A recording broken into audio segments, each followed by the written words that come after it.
We just got off the second ever sailing of the Carnival Panorama. It was the first ever 7-day sailing of the Carnival Panorama. Yep.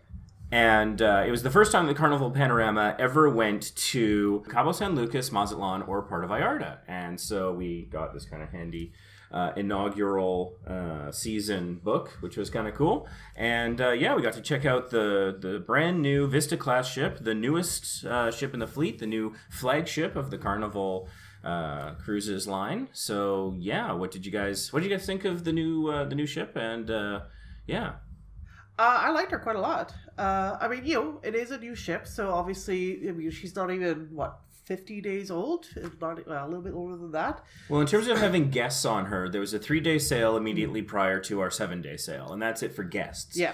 But it did sail over from Italy, and it stopped in, I think, Puerto Vallarta to pick up a lot of staff and things like that. Yeah, like Argentina and all that sort of stuff. So it did make a lot of stops. But so she's brand new. And so obviously there are a few kinks that need to be ironed out and whatnot. But no, by and large, I thought she was really nice, and the crew was fantastic. They were very, very energized. I mean, obviously, brand new crew, so you're gonna have them at their best. So that was really, really nice. But I was pretty happy. Yeah, I agree. The crew may have been shiny and new. I don't know if it means that they're at their best because they're still getting to know the ship and That's getting true. to know each other and the teams that they're in. So they're all at the beginning of fresh contracts, so they're fresh. Yeah. But I think that they're still figuring out, like in the dining room, for example, in MDR, they were that's constantly true. having trouble figuring out what tables we were going to. Yeah. Because we did your time dining, so we're not at the same table every night. We're not even going at the same time every night. So we were often taking on a little merry chase all the way around to the back and the front and the back again before they found 447 or whatever table it was we were looking for our assigned table. But I like the latest improvements they've made to the Carnival Hub app so that you can check in for your time dining on the app. It notifies you when your table's ready and gives you a table number.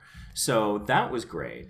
And that was seamless for the most part, I thought. By and large. And so, the app itself, there were some problems on the first day. They were doing some work on the chat function, and guest services had not been told. So, and it double charged us. So we had to go to guest services, get the secondary charge removed, and then we let them know about the problems with the chat app. And then they eventually, after testing everything with my phone that they could think of, setting it to airplane, rebooting it, reconnecting, all this stuff, reinstalling the app, whatever, they finally called the IT department. The IT department said, "Oh no, we're working on the chat app right now. It's not up and running."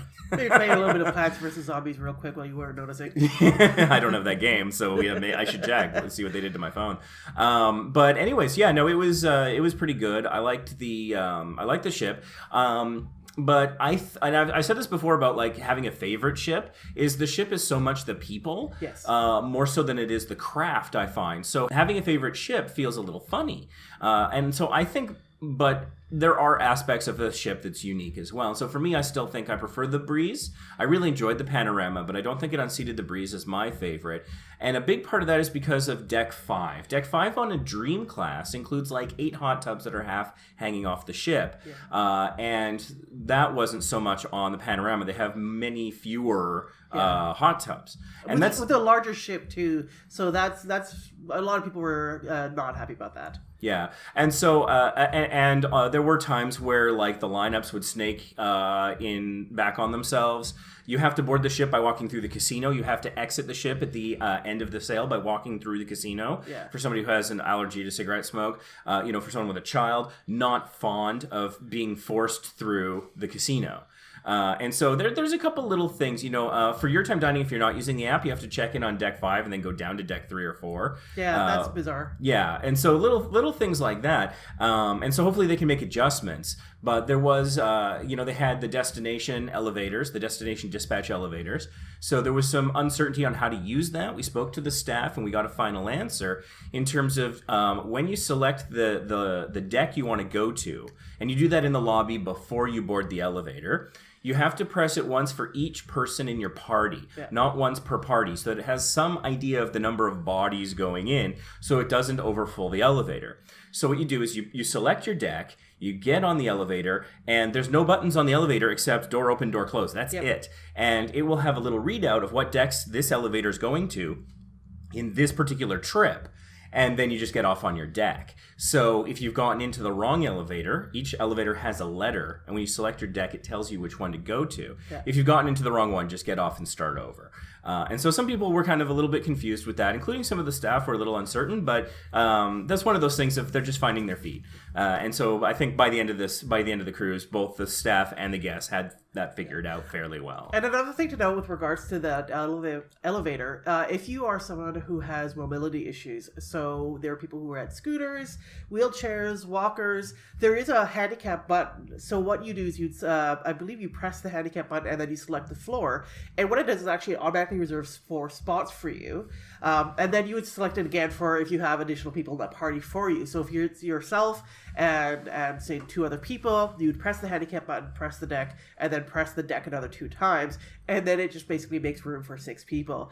The one thing I got gathered from basically what I'd overheard from other people and when I relayed the information myself is that for the people who rented the scooters, they were not told this, which I think is really unfortunate. Because that's kind of vital information. Because they would press the button and then they'd have to, and then it was a full elevator, they'd have to wait again, just right? a tiny bit of room, yeah. Yeah, and so that's definitely I think really important information that I hope they get better at communicating in future sailings. Yeah, but I mean, it is such a large ship. I don't feel like I got to try everything. I didn't get to do the ropes course or the sky ride, or just on a 7-day sail. But still, it was great. It's a lovely ship. I recommend it. I plan on coming back possibly yearly. It's great having a brand new ship on the West Coast, which is a nice touch. And there's still so much more for us to discover. Julian, what did you think of this brand new ship? It's pretty good. Something I just wanted to clarify before I probably forget it. How you use the handicap system for the elevators is because I accidentally pressed it once. Yep. Mm-hmm. How it actually works is you press the button and then it lists all the decks that it goes right. to. Yes. I noticed that. I think that might have been for visually impaired persons as well. Yeah. Yeah. I think So that's part of it. when it calls out the deck you want to go to, you press the button again. Right. Yes. Oh, so if you can't see the screen, it's a 1-button operation and you just listen. That's really smart. Clever. That's but clever. again, it's not well explained in the signage that they have. Yeah. So that's part of why we're here is to help explain that to people before they go. Yeah, hopefully. Sorry. Well, when you press the button, it tells you what to do. It's like when you hear your deck being called out, press the button. Yeah, but people don't necessarily hear. Not that they don't necessarily hear. I'm sorry. Like when active listening is not always a part because you're with your friends and you're talking. You're or with somebody your else party is or whatever. nattering right next to you. Exactly. Like that was kind of what was happening today. So there was a lot of that leaving the ship. Not a lot of active listening, so it's not that could be an issue. And also they have like instructions on the on the busier decks to say this is what you're supposed to do, but they don't mention the press for how many people are on there. Yeah. So there's some of the communication, some of the instructions have not been very well executed, and that can be improved upon. Yeah, and we're active in some Facebook groups, including Canadian Carnival Cruisers. Yep. There's a VIFP group that we're in. There's cruise excursions. So there's several Facebook groups that we're active in, and there was a lot of debate there going on as to whether or not you press it once per party or per person. About 75% of the people on Facebook were saying once per person. The other 25%, at least according to the staff we spoke to, were misinformed. Pressing it once per group is not the way to do it. And it might feel a little silly. You're sitting there and you're pressing the same thing several There's 8 times. of you. You're going to be there a while. But that's just the way that it works. Yeah. Well, I just imagine that you press your button, then you head to the elevator, and then your friend does it.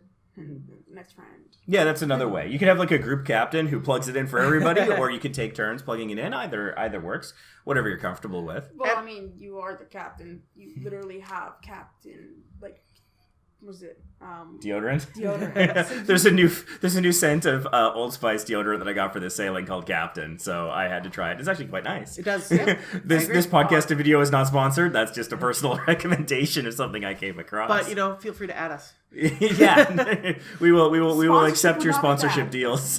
You can email us team@vacationimpossible.ca. Reach out to us on Facebook Messenger, Twitter, or however you like to contact us, and we'd be happy to consider reviewing products.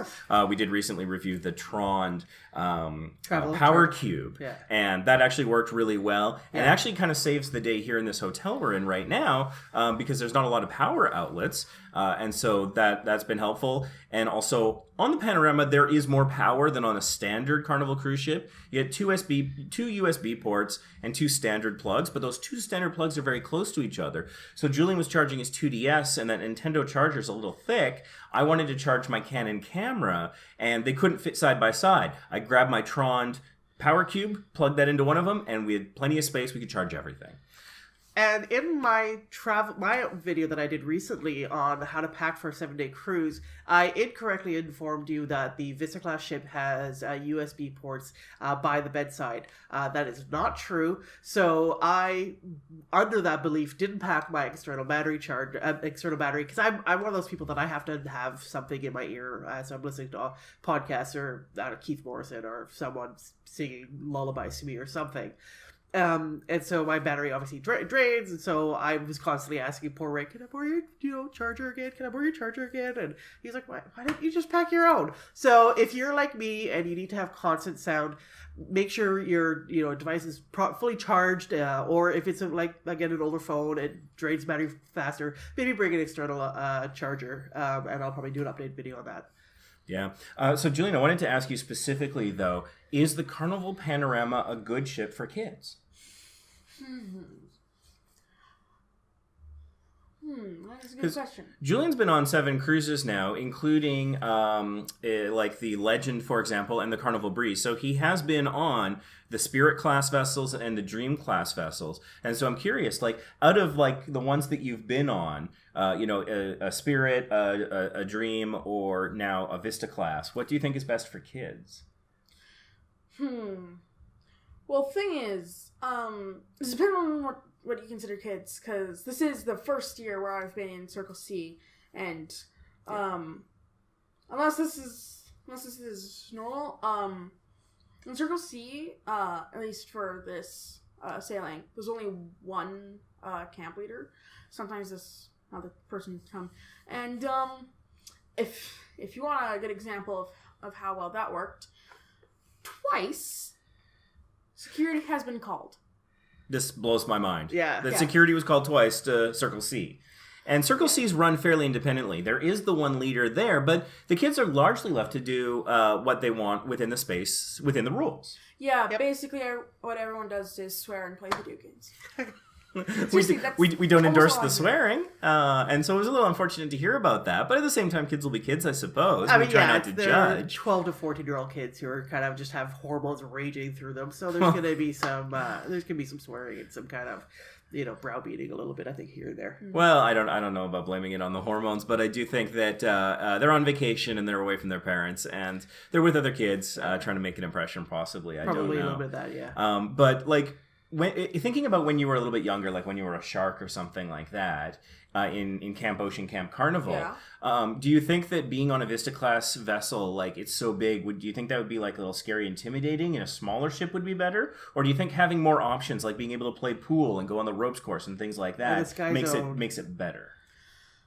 That is a good question. I think as long as you understand how to navigate the ship. Yeah, we got a video that shows you how. There you go. On YouTube.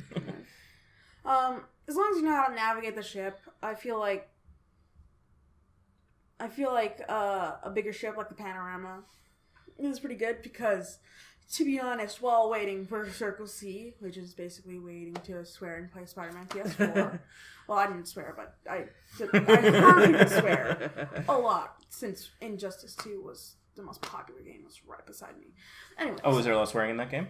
Rated T for teens, I'm guessing? No. M for mature? No, the kids while playing it swore a lot. Out of rage quitting, I'm thinking. Oh.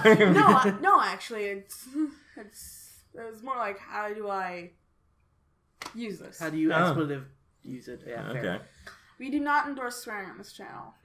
Although I do believe our podcast is marked explicit on iTunes. That was a setup thing. We're not generally explicit. No. We try to keep things rated maybe PG. We shoot for a G, but PG is normally what we achieve, both on the podcast here and our YouTube channel and other places like Patreon, for example. Okay. Yeah, so while waiting for Circle C, sometimes what I would do is, there was this one time when I just went and did the the ropes course, which is actually really fun because the first time it's like holy frick.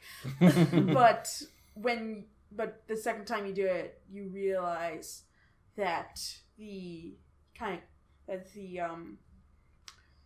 It's like a safety harness, right? Like safety- a guideline or something? Yeah, the safety harness that's attached to the top is actually really great for moving around. So what I did it the second time, the first time I did it, because you can do it again because it goes in a loop. Mm-hmm.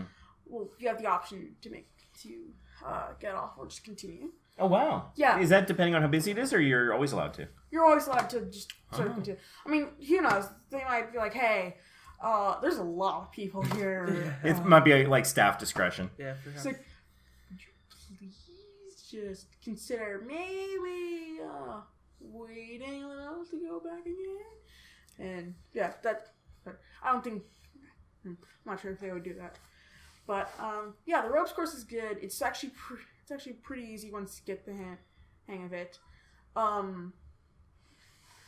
There are actually 2 ways you can take for each platform.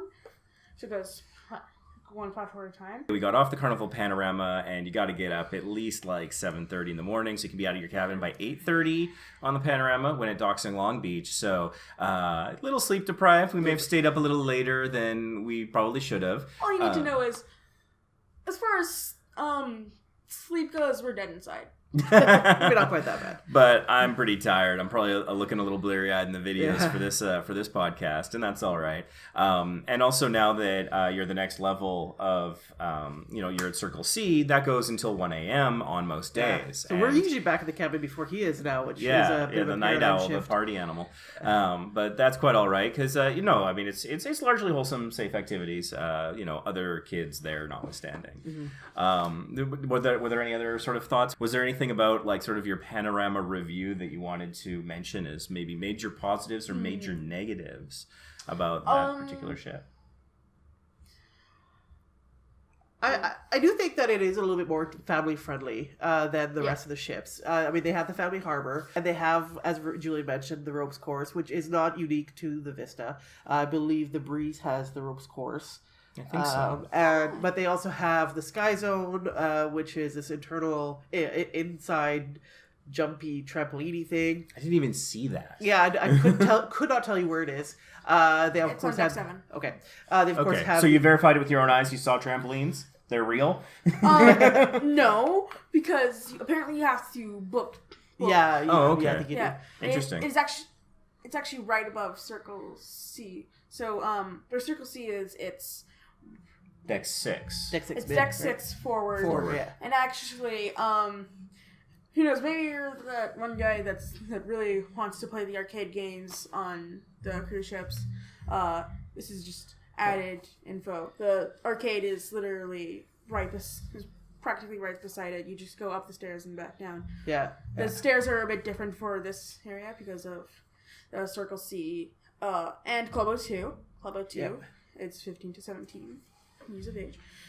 And It's funny the path you take. You go up a set of stairs and down a set of stairs. So it's like this little Like hump 4. you go over to get into it. And the funny thing is that if you know that you're headed to the front of, the forward part of the ship on deck 6, if you don't know exactly where it is, and we didn't when we initially went looking, it's very easily to accidentally end up on the hidden decks on the Panorama. Yeah. So if you're looking for the hidden decks on the Panorama, and we will have a video about this up on YouTube, but basically hit deck 6, go as far forward as you can, and any door that kind of has a window that doesn't say crew only, take a look out, and that might be your access point to the secret hidden decks on the Panorama. And then once you're out there, there are stairs going up and down to the other hidden decks. So you can get a lot of potential, like there are nice benches out there. It's nice and quiet, if not too many people know about it, although we're kind of getting the word out. But when Julian and I went out there, and later I went out by myself, we ran into maybe 2 people across 3 or 4 decks. So it's really quite nice. They generally close it down in high wind situations, as with any hidden deck. But it was, we were looking for the camp, and we ended up finding the hidden decks instead by accident. Which is a nice plus, But so they have the Sky Oh, and what else do they have? They have the Sky Ride. The Sky Ride. Yeah, that's the exact. That is. I am a little fluffy, so it is not meant for me. But these skinny guys here, they could have had a chance to take the sky ride. Did you get a do chance? the sky ride? Oh yeah. Did you do it? Yeah. And how was Oh it? yeah. Was it hard? Because you're cycling, right? Yeah. I didn't get a chance to do it. I didn't. I'm doing other Yeah. things. Even though they weren't, my shoes felt loose, so I was Okay. worried that they were gonna fall I'd be off. nervous. They I'd be weren't. nervous. So you want to like tighten up those laces before you get on the sky ride. Yeah. Yeah. Yeah. You have if you have anything in your pockets, you need to put them in this like locker area. It's kind of like pools. Mm-hmm. Okay, Yep. so they have lockers for you right there. That's cool. Yeah. And do they cost anything? No. Good. And do you have to get like out of line and go back in line, or can you just kind of run over, put it there, and then like do you lose your spot in line if you use a locker? Well, at least the time I used it. Who knows? Sure. Maybe Kinda the neat if people you around did. me were just really friendly, and maybe if it's really crowded, people. They're probably good about that. I don't think you should have to wait in line again. I just wanted to make sure. Yeah. Who knows? Maybe That was next. my concern. Yeah. Because I was wearing a hat when I was thinking about doing it, and I was like, that's gonna get blown right off. It was too windy. Yeah. So And they have lockers. They did actually take my hat off because I wore it in, and they said we're just gonna put this down here. Oh, that's Have awesome. fun. That's Cool. great. I mean, they don't want things flying off the ship either, but it's nice that they facilitate it that way. That's true. Yeah. So there are two people that run it at a time, and sometimes they'll give the bikes to rest, and typically at that time the ropes course as well will be closed. Okay. And so there are two people that run it, two employees. They one of them will go with you if there's no other person, because there's two people at the same time. So I guess that's kind of the payoff for working there for a long time, is that if there's like one guy that's going solo, or a couple guys that are going solo, or girls, we're gender neutral. But typically when I say guys, I'm talking about like all genders. People. Yeah. People. Oh. So it's kind of a payoff if there's that one person that's those few people that go solo. It's a nice experience. I recommend it. I went in the blue one first, and it's actually the same track because when I got onto the blue one, because I got to choose. That's nice. Since I went solo. Right. You should have called me. I got on the blue one, and when I started pedaling, I noticed that the red one crossed over. Oh. Cool. So turns out it's all the same. It just switches track. halfway Yeah. through, so that like because the person on the inside would have the advantage if you were racing, right? Yeah. Yeah, but it's actually the same track. So Yeah. that Just inverted or whatever. yeah. So Cool. yeah, and actually different things happen at different times. So Like it goes up and then it goes down a bit, right? yes, yeah. The red, the one on the right, I might have dyslexia. Goes down first, and then later it gets to go up. If you're on the left one, you go down a bit later, and I can't remember exactly what happens, but you pretty much just go on an inclined plane,